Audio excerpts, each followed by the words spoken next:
The reason there is so much violence and chaos in the black precincts is the disintegration of the African American family. He's got a point. In fact, he's got more than a point.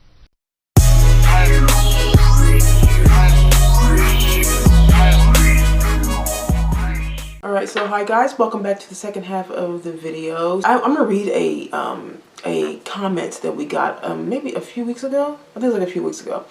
And I'm going to read this because it's going to be kind of in junction with what our show is about today. But I'm going to read this real quick. His name is C. Jones. So he says, just wanted to say, just wanted to say you ladies are doing y'all thing. And I appreciate all you do. But can you ladies have something positive about black people on some of y'all's up and coming videos in the future? Thanks. Right, so this person is a supporter of our channel, by the way. So, you know, I don't want you to think I'm picking on you. But this happens a lot. Where when because we call out a lot of things about black people, right? We call out some of the things that we're doing wrong. And I think a lot of times that's looked at as negative and not positive. But here's the thing, is that I believe that positivity is administered in many different ways. So could we sit up here and talk about, give affirmations to black people? Could we do that? Sure. There's a lot of king and queen conversation going around out there. You're a king, you're a queen, and black girl magic, and you know, all these things. But I think that positivity, in my opinion, doesn't always have to be that. I think that positivity, a lot of that comes with truth. And I think putting truth out there is positive. So you may hear us say a lot of things about black people, about, you know, the community, and things that we see that is kind of off, you know, and us calling it out is not meant to put down black people. It's actually to do the opposite. It's actually to help black people see the truth and maybe see how you look to the outside world. And I think that what happens is a lot of black, especially conservative people, they get criticized a lot because it looks like all you're doing is talking down about black people. And that's not exactly what we're doing. We're just calling out the behaviors of black people. I don't think that I'm putting down black people at all. It's just that when we do content, so our content comes from reactions of the world. Yes. So when I see something that we do that everybody's talking about, because it's interesting what people want to talk about, they want your opinion on something, right? Then it's just that I don't agree with most black people. Especially, so I'm not going to pretend like I do agree just because I am black.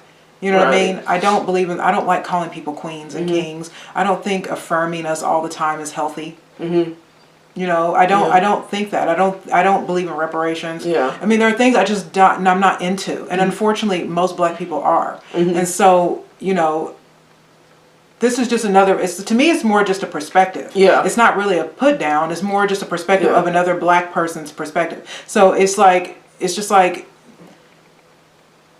believe me, when you listen to a lot of these other like black people like Al Sharpton, they talk a lot about you know, black uplifting, but they also put down black conservatives all the time. They'll put down Larry Elder in a second. They call him the black face of white supremacy. And they do that because they don't want you to have another opinion. And so my point in doing this show, for me, my point in doing this show is to put another perspective out there as a black person. Because that's the thing. I know that the black narrative, the political narrative, the feminist narrative is already out there. And everyone thinks we're a monolith. Like we all think the same. Like we don't have this black unity. I was like, yeah, okay, but I get the unity part, but the truth is we don't all think the same. No. And we don't all have the same lifestyle. And I think it's weird if we were all united like that. I mean, and you know what I mean? Because we don't come from the same place. You know what I mean? When you look at other races of people, they have different perspectives and it's okay within their race. It's just not okay within our race for some weird reason. Well, I have to look at the polls. You look at Democrats are 90%, or black voters are 90% voting Democrats. So yeah, we look like a monolith. It looks like we all think, and it says that. But then when someone puts another perspective out, all of a sudden it looks like, oh, you don't like yourself. No, or you don't like black people. No, I'm just a black person that thinks differently. Like we just talked about Chris Rock, and I said something positive about him. I agree with him. I agree with how he is. You know what I mean? I say stuff about Thomas Sowell, Larry Elder, but those black people are not considered black enough. No. So when we say positivity, it's only when you're talking about king and queen, that black girls rock, and I'm not doing that. I don't pander to. See, this is the thing about me that again, I know what you're gonna say. Is that I don't pander to people. Nope. I don't pander to women because I'm a woman. I don't pander, you know what I mean? I don't do that. I think that is so unproductive. Like, it's like to sit there and pretend like, when you talk about the news, there are good things that happen. Like I said, we just talked about Chris Rock. That's a good thing. What he did was good. You know what I mean? But right now, a lot of things we're doing is just not good. I'm not going to sit here and give out a bunch of affirmations to black people when we have major issues in the black community. I don't think that is that to me would be negative, because positivity to me also means truth to me. Actually, it starts there. So it means, for me, positivity means truth, exposing truth, talking about real stuff. That's positive, because that's the stuff that's, I think, is going to change the world. That's the stuff that's important, that we need to be called out about. I in my personal life, the times I have fallen short but then gotten better is because someone called out stuff in me. You see what I'm saying? So that could be you. So that person could keep just saying positive things about me, Danielle, knowing that I'm a mess. And so it's better for someone just tell me the truth, and then I can get better. But also it's the climate of the times. You know what I'm saying? Like, it's not, you know what I mean? If this were 1970, I could see where people need black upliftment, because we were going through a different racial situation. problem. We're not going through that anymore. We're not. You know what I mean? And so all of this like anger and frustration, that it seems like every time black people talk on camera, especially people with large platforms, it's all about, feel sorry for me because I'm black. You know what I mean? It's just like, give me this, give me that. You know what I mean? We don't get enough credit. We don't do this. Being overweight is racist. Things that make no sense. 5 black cops beating up is still racist. Still racist. I don't see it. You know what I'm saying? I can't. You know what I mean? I can't go along with that. And so we're talking, when we do, like, we're basically doing the news. Basically. And I'm talking about the times. Right now, I am not too happy what's going on, not only just with black people, just in America. Yeah, in America, period. I don't like what's happening in our country. I'm glad that he's watching. It's not that. And I thank you for saying we're doing good content, because I do appreciate that. I also had another comment where someone said, have you guys seen what did he say? There's Roderick. He said, have you two seen the old video of Don Lemon in 2013 talking truth about the black community? I have seen it. That's resurfaced because of the way Don Lemon is acting now. We're going to watch it right now, actually. I have it up here. By the way, Don Lemon has several videos, even with Morgan Freeman, where he's talking like a normal human. And then all of a sudden he got to talk. And it's like, like, it was like, you don't tell black people the truth about themselves. You start pandering, and that's what he started doing. But he was telling the truth. So I'm going to play the video now, you guys, so you can see. If you guys have not seen the video, I'm sure you guys kind of resurfacing, because Don Lemon's so different now. Like, he is so, I mean, like, he's always been kind of a corporate guy, so, he's always been a corporate guy. But it's like, 10 years ago, this is 2023, so 2013, he did this piece on CNN, same network he works for now, right? Yep. Same, but there was more freedom to speak. But also, if you want to speak positive about black people, this is positive. Yeah. What he's become is not. Yeah. If this were still happening, we still have voices like this, and then voices like the other end, then I would be okay with that, because that's just a perspective thing. But when it's all just one way. Yeah, I know. All right, so let's look at Don Lemon. The reason there is so much violence and chaos in the black precincts is the disintegration of the African American family. He's got a point. In fact, he's got more than a point. Bill? Raised without much structure, young black men often reject education and gravitate towards the street culture, drugs, hustling, gangs. Nobody forces them to do that. Again, it is a personal decision. He is right about that too. But in my estimation, he doesn't go far enough. Because black people, if you really want to fix the problem, here's just 5 things that you should think about doing. Here's number 5. And if this doesn't apply to you, if you're not doing this, then it doesn't apply to you. I'm not talking about you. Here's number 5. Pull up your pants. Some people, a lot of them black, gave me flack for saying that recently on the Wendy Williams show. If you're sagging, it means I think it's your self-esteem is sagging and who you are as a person. It's sagging. Young people need to be taught respect, and there are rules. Sagging pants, whether it's Justin Bieber or no-name Derek around the way, walking around with your ass and your underwear showing is not okay. In fact, it comes from prison when they take away belts from the prisoner so that they can't make a weapon. And then it evolved into which role a prisoner would have during male-on-male prison sex. The one with the really low pants is a submissive one. You get my point? Number 4 now is the N-word. For our generation, what we did was we took the word and we took the power out of that word. We took this word and we made it into poetry. I understand poetic license, but consider this. I hosted a special on the N-word, suggesting that black people stop using it, and that entertainers stop deluding yourselves or themselves and others that you're somehow taking the word back. By promoting the use of that word when it's not germane to the conversation, have you ever considered that you may just be perpetuating the stereotype the masser intended, acting like a nigger? A lot of African Americans took offense to that too, and I wondered if I gave the right advice. I really did. But confirmation came the very next day on my way home when I exited the subway on 125th Street in Harlem. This little kid in a school uniform, no older than 7 years old, he was crying his eyes out as he walked down the sidewalk with his mother. I'm going to be honest here. She turned to him and she said, "I'm sick of you. You act like an old-ass man. Stop all that crying, nigger." Is that taking the word back? Think about that. Now, number 3, respect where you live. Start small by not dropping trash, littering in your own communities. I've lived in several predominantly white neighborhoods in my life.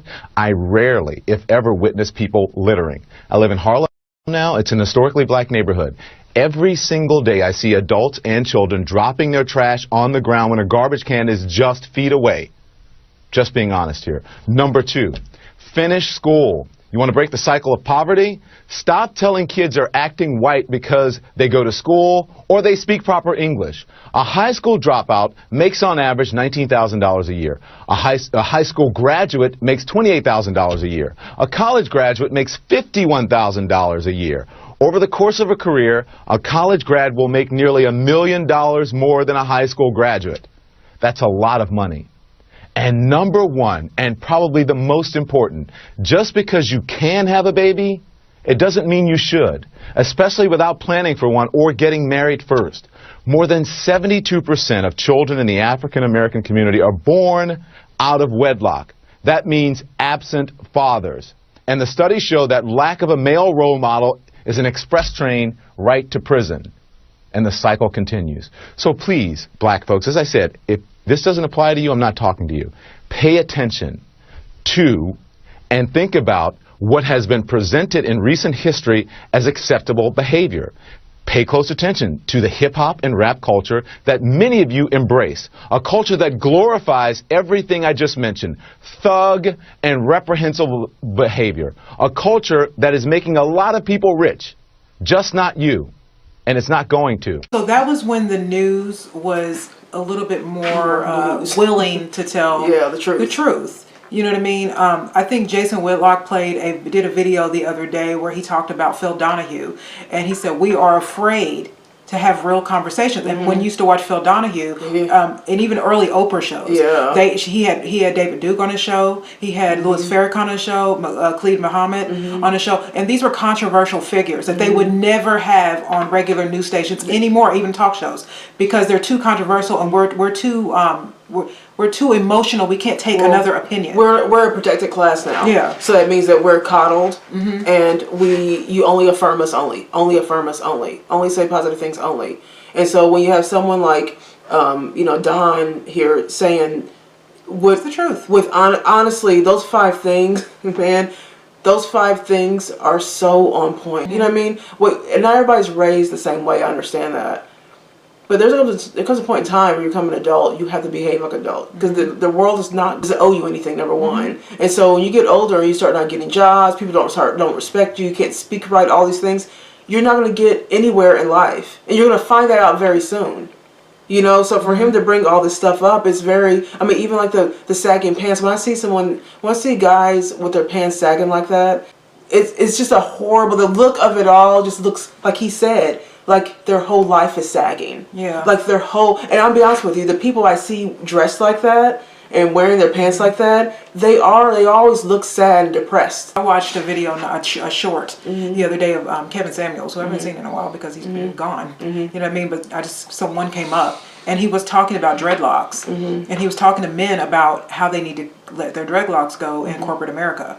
And what he was saying is, I'm not telling. He went on. He said, you need to cut those. You need to get your hair nice, get a nice, you know, clean shaven and or nice, manicured beard. And he said, and I'm not telling you to sell out. I'm trying to get you to be a contender, right? Because you have to be able to work in this capitalist, country. I mean, capitalist country. He wants to see you win. And when you sort of try to stay down and keep it real all the time, it holds us back sometimes. And so Don Lemon's trying to tell you the truth. He's in corporate America. He knows that if you're ever going to get anywhere in life, people have to want to be around you, and you have to want to be talked to. You can't just live your life like a perpetual child for the rest of your life. You know what I mean? And he's saying what he's saying about the numbers, like the single mother rate, which is what we talk about all the time. And he talks about finishing high school. Don't have kids before you're married. Stay out of jail. Just because you can doesn't mean you should. Doesn't mean you should. It's always a time to do it. Doesn't mean that you should. Things like that. This like ghetto behavior that seems to be so popular. And no matter how successful we get, there are so many women that go to colleges, black women, and they come out just acting like Cardi B. It's like, for what? What are you doing? Why did you even spend all that money to go to college? Just so you can come back and still act like you don't have any sense at all. You know what I mean? It's like Candace Owens was saying that she did a video on Cardi B and Offset, and they have McDonald's meal, and she's like, look, I get it that Cardi B made it. She got out of the hood. She's successful. I can almost clap for her for that. She's like, but there's this perpetual way that they use us. And McDonald's, she said, she's not the only one. Michael Jordan, she kept going on. They always having this, trying to sell us fast food. And they have her image. The reason why she's successful is not because of her rapping. It's because she's willing to be that image of a hypersexual woman with no real manners, and just because she talks ignorant. Yeah, like even like what she's. And they'll give her millions of dollars as long as she does that. And she plays up the ignorance too. Like how you are presenting yourself to the world says a lot about you, and people are not going to want to be around you. And trust and believe the people that say, "I don't care what people think." Yeah, well, there is you should care. There is a whole level to that. For when people say that, it's not just that. You're supposed to care about what people think. You're not going to get anywhere in this life if you don't care somewhat about what people think. No one can change your standards. Your standards are different. If you go apply for a job, you'll care. Right. You'll care what the person thinks. You know what I mean? So stop deluding yourself. Like he was saying, stop deluding yourself. Think you're doing anything. And the reason why we bring up celebrities, because celebrities have a big hold on culture and how people are. So when you look at, like I said, when you look at a Cardi B, you look at a Jennifer Lopez, you look at even Beyonce and Jay-Z and all these people who perpetuate this sort of street behavior, but they don't live that way. Right. You know what I mean? What they do is they have black people, like what Candace Owens was saying, is that everybody who represents McDonald's is always black, and she went through a whole list of people. Offset actually had a KFC contract, and then I think Mary J. Blige had one, and he was like, they're always black. You never see white people doing this, and that's because they know we eat crap. We eat crap, and they want to make sure that these people that look like this go out here and eat like this all the time, and Mickey D's and KFC and chicken. You know, it's always us, and we get paid a lot. Right. To then sell it to our own community. And the reason why I know that is because if you go back to the 60s and the 50s where Nat King Cole was popular and a Sammy Davis Jr. was popular, everybody reflected on that. So everybody wanted to dress nice, have manners, wanted to be some sort of class. The image of black people on the screen, like Diane Carroll, they were Dorothy Dandridge, it was all class. And so people had an attitude that matched that. Celebrities shape culture. They do. They shape what we eat, a powerful thing. how we look, how we speak, what we watch, what we listen to. They shape our culture, whether you like it or not. And so that's what, like Chris mentioned, Nat King Cole and all that. That's a good example because those are very classy black people that were celebrities. And again, even then they shaped culture. Black people mirrored what they saw. What was acceptable is what they mimicked. Now what is acceptable is a Cardi B and a Nicki Minaj, and you got your, who's that? I don't know any of these rappers' names. I heard one called Little Baby, Little Baby. I don't know. Okay, you guys know all these newer people. So that is that's the new way to shape culture. So the people are reflecting that. So now we're seeing an influx of black people behaving like that, behaving ignorant. And some may not even be ignorant. Some people are kind of just ignorant because they weren't brought up a certain way. But some people who were brought up perfectly fine, but because they want to mimic what they're seeing, they will behave. I've seen it. I know people who do this. I'm like, you don't act like this. I mean, you're the mother and the father. Why do you act like that? You're not ghetto. I mean, you're not from the hood. You know what I mean? Motown. Barry Gordy made it a point. He did. To make sure that the Supremes and that Marvin Gaye and that Smokey Robinson and the Miracle, they all look classy. They all dressed nice and they all look like first class people because they were representing the black community.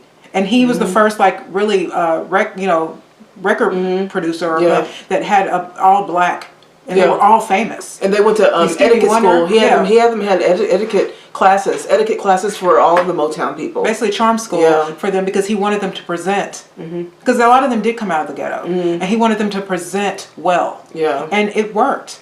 They were some of the biggest names of the '60s. All of those people had class, and that was the point. You know what I mean? And then you go into the 90s or the 70s and all of a sudden blaxploitation comes up and now we're pimps and hoes and hookers and the Superfly. Society reflected it too. And then all of a sudden the black community sort of became that. You know what I mean? And then you go further and then we've got the gangster rap era where now we got, rappers like NWA and then we've become that. And now all the women act like, Nicki Minaj and everybody's wearing lace fronts and long ass eyelashes and just sexually deprived, you know what I mean? Getting butt lifts and all kinds of, we've become like a horrible image. And so when people say, like that guy was saying, that we say something nice, I want to. Trust me. I can't pretend like this is not good. This is not good. If it's not you, then don't. It's not about then need not apply. It's null and void for you if it's not about you. So don't get all up in arms. If it's not you, he's not talking to you.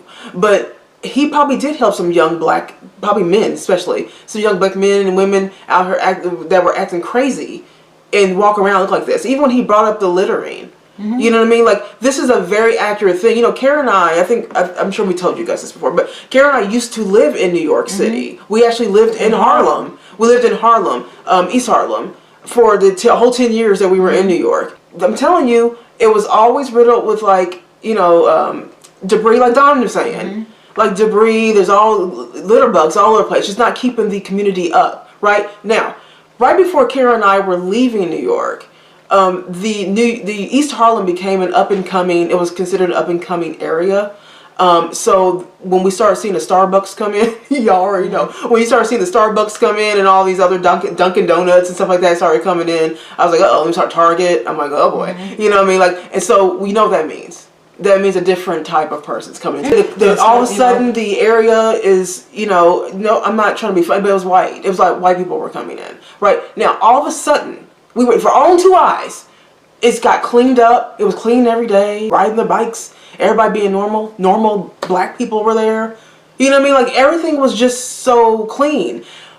But I'm telling you, whenever you go to a black area, it's like they don't care. Yeah, if you go to 103rd and Lexington Avenue, forget it. Crap. Forget it. You go further up and you're in Park Avenue or Fifth Avenue by the park, and all of a sudden it's just smooth sailing. They know that everybody uses the trash can. Yep. It's just like, you want to say, the first thing people are going to say is, oh, because they treat white people better. No, it's a personal choice. No. White people do not like, even when you go to like neighborhoods where white people own houses, they want the rest of the neighborhood to look like their house. They don't want it because of their property value. Because no one's going to buy their house if that's what they got to look at every single day. You know what I mean? But it's like, I used to say that about like the projects, because when I lived in New York, it's the first time I ever been to one. And I had a friend who lived in the projects, and so it was the only time I ever been to one. And the only time I could think was, there's nothing but black people in this area, and all I could think is, why do black people make this? Or why are these people living like this? Like, I'm freaked about the Section 8 because that is the government, whatever. They're getting welfare, but why are they using the restroom in the elevators? Hallway and stuff, It's like it's a joke because all of the elevators in the projects, they all smell like urine because the drunks pee in the in the hallway. But it's not only that. It's the streets are all littered. There's like trash everywhere. Nobody uses a trash can. And I just think to myself, but see, you can say you can make this racism, but the truth is that why are the people doing this?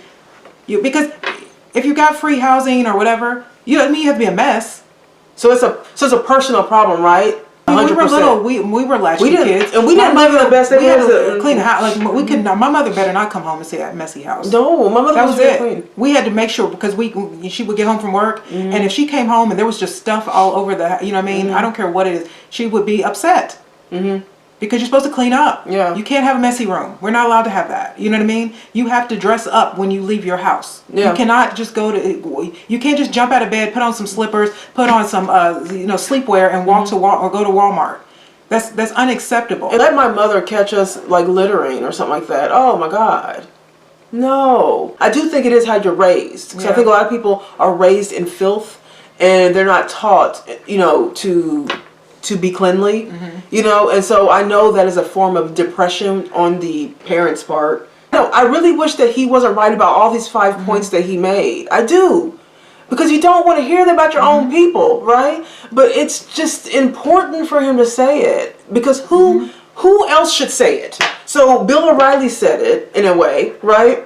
And of course he's going to get labeled racist and all that stuff. He was spitting facts. That was true. And that was actual percentages. It's actual data he was talking about because he's white saying it. They're going to call him racist, okay?